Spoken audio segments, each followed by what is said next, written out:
What up? Welcome into another edition of the award-winning LAX 18 High School Sports Zone. I'm Eli Gain, that's sports director Keith Farmer. And well, we had a performance tonight from a couple of sophomores that just made you raise your eyebrows and just simply tip your cap. It's going to be, I'm glad they're sophomores. We get to watch them much longer. We all know North Laurel's Reed Shepherd is one of the best players in the state. But there's another player on this team that can make some noise himself, Ryan Davidson, and they had one of the better duo performances against rival South Laurel. Second quarter, Shepherd crossover into the rim with ease. Next trip down court, he's going to do it again, but left-handed. Look at that, are you kidding me? Second half, Shepherd, back door, it's open, lay in. Now he wants to work in some assists, so he's going to find his partner in crime. Unbelievable dish there, nice reverse. And how about this pass? Watch this one, Eli. Through all that traffic, right to Davidson. Davidson would finish with 29 points, but how about Reed Shepherd? He goes for a 50-point triple-double, 10 rebounds, 11 assists. Wow. Sophomore duo outscores South Laurel by themselves as the Jags win 84-77. 4-0 Bryan Station hosting 4-1 Frederick Douglass. Broncos had a big lead thanks to the play of Deshaun Jackson. Had 19 in the first half. Finished with 26 as Douglass was up big. Station's Jamarius Lindsay, strong game, hits this three from the corner to get the defenders within about 15. But Frederick Douglass pulls away. Kai Simpson going to come up with a loose ball here, takes it the other way for 2 of his 20. Frederick Douglass wins it, 79-63. Staying in the city, Tate's Creek trying to avenge a loss to Dunbar a couple weeks ago. A big second half for Eric Hackett in a blender here on the drive. That's nice. 16 points for Hackett, all in the second half. Nick Spalding for the Bulldogs. The team's second leading scorer finished with 22 tonight as their leading scorer, Tim Hall, was still out. And then Samuel Parrish, look at the Euro step. Nice finesse. He had a team high 18. And then Lionel Kamwimba, offensive putback for 2 of his 10 as the Bulldogs get back in the win column 65-54. Let's keep the crosstown rivals going. They're always fun. East Jess hosting West Jess. Gavin Salva, he had the first 6 points for the Colts, feeding him down low. Then Zion Thomas, the Jag, gonna draw contact, no foul, but sticks with it, gets the bucket because he's a man.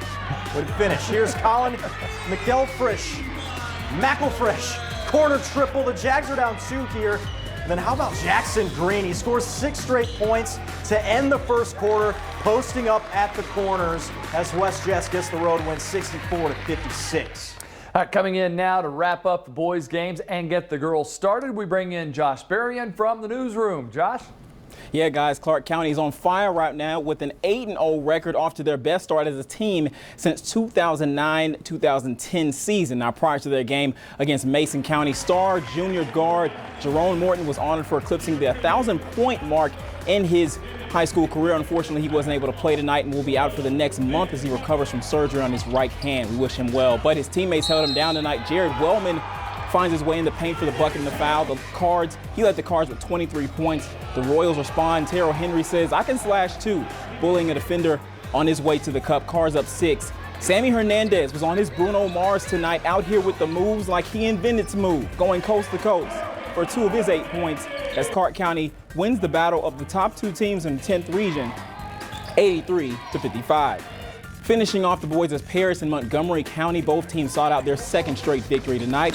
Third quarter, Indians up by 33 and counting. The ball moves until it's in the hands of Ricky Levitt, who goes straight up and down. The two-handed jam, he had 16 points. Greyhounds fighting till the end. Rick Queese Washington drives to the hoop, shoves the defender in the process and scores 2 of his 10 points. But as impressive as that pyramid was, nothing could top the Indians' victory, winning 84-45. Beyonce said it best, who runs the world? Girls. Clark County trying to hand Mason County their first L of the season. Lady Royals are 5-0. Second half, great ball movement by the Royals. Macy Littleton sinks a 3. She had 8 points. The next possession doesn't go so well for Mason as Clark steals, and it's an easy lay-in for Trinity Gray. The Lady Cards struggled in the second half after building a 20-point lead in the first. Later, sister. Brianna Byers finds little sis Cece Sierra for 2. They combine for 26 points as Clark snaps Mason's win streak, winning 55-41. Our Clark County correspondent, Josh, thank you. Good job. Lexcath hosting LCA and the girls as well. The Knights had a 16-point win over the Eagles 2 weeks ago. A very talented underclassman with this Lexcat team. That was Hannah Carlisle for the 3. She had 12. Eagles playing shorthanded this evening. Jaden Kenny, tough drive. She finished with 6, and then Emily Teal led the way for LCA with 11. And then another one of those talented underclassmen for the Knights is Catherine Truitt. 16 points, 11 rebounds, and 4 steals tonight as she finishes with the and 1 there. She's averaging 16 a game this season. She's going to be good for a while. Lexcat wins 49-29. Rockcastle County making the trip to Lexington to face off with Tate's Creek. And the Rockets' Casey Coleman going to get the drive, the bucket, and she's fouled. Rockets senior scored the first 5 points of the game. The Commodores would settle down. Maddie Kaufman drops in a 3 from the top of the key. The Creek took a 14-10 lead.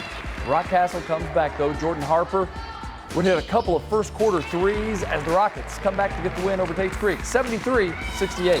All right, Williamsburg traveling to South Laurel. First quarter, Kylie Clem, she's going to pull up from 3, and that's going to be nothing but the twine. And on the other side, Mika Siller hits the pull-up jumper, but the Lady Cards were too much. Rachel Presley works it in the post for the bucket, and then Regan Jones with a free path to the basket.